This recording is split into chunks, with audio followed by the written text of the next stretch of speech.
through some mental health practitioners that are in the field, that are working with this every day, and that have hands-on experience. And we have Alane here with us, and she's going to share with her some of the many contributions that she serves here in the Spartanburg, South Carolina area. Hi Alane, great to be with you. Thanks for having me. So clinicians and lay people about mental health topics that we think are important, as well as we're here to help reduce stigma, raise awareness, and initiate crucial community conversations on all of these topics. So we're here specifically tonight to support Bailie. We know that David Linn is a great artist as well, but Bailie is one of our board members at MHA Spartanburg, and we're just so excited for him, so happy to be supporting the opening night of Transcendence. We have a little bit more, and how do you see that playing out as a factor? Particularly in 2025, there are a lot of struggles that people could be going through, but really the stigma oftentimes happens for the things that we don't know that people are going through unless they talk about them. And I think that's what's great about Bailie and David Linn's exhibit is they're talking about it.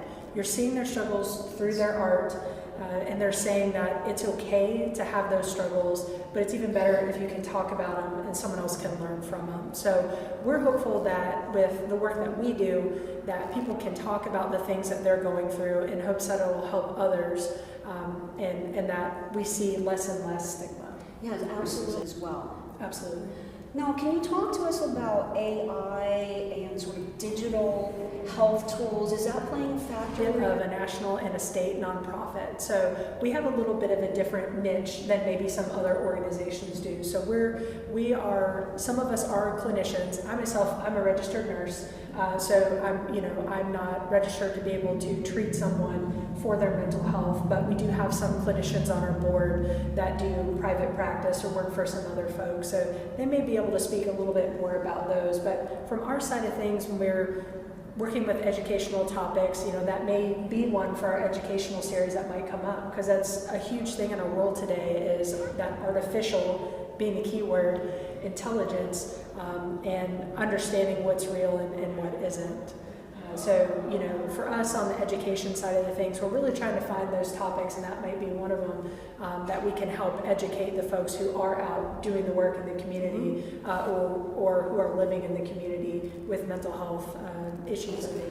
That you're tapping into, that you know about, that you see can really help some of these mental health disorders. So we actually just recently had for electroconvulsive therapy. Now, that's not a newer thing. That's actually something that has been around for quite a long time.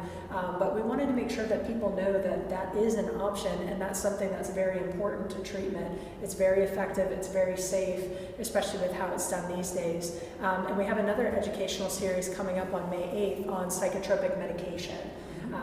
We recently had one on medication-assisted therapy, specifically within the incarcerated community. So we are always trying to find something that we can educate on to let people know that they have some other options. State South Carolina area, and then maybe across the country, if you have any of those stats as well that you can share with us. Really try to get out to as many events like this as we can, or we also have an event coming up on May 3rd. It's called Be Kind to Your Mind.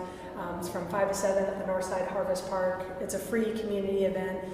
Really there we're really recognizing the people who are advocates for mental health in the community, reducing that stigma. So, that night is less about statistics and more about people, no kidding, showing up, talking about mental health, advocating for each other, and celebrating the people who do the work in the community. We actually have a few awards we give out that night, and some other folks that we celebrate for their contributions. So certainly data is important, stats are important, but we also love to see the people who come out and celebrate that, some days are hard, some days are better than others, but either way we can support each other. And we can contributions here locally. Appreciate your time. Thank you. Absolutely. Thanks for having us. Thank you.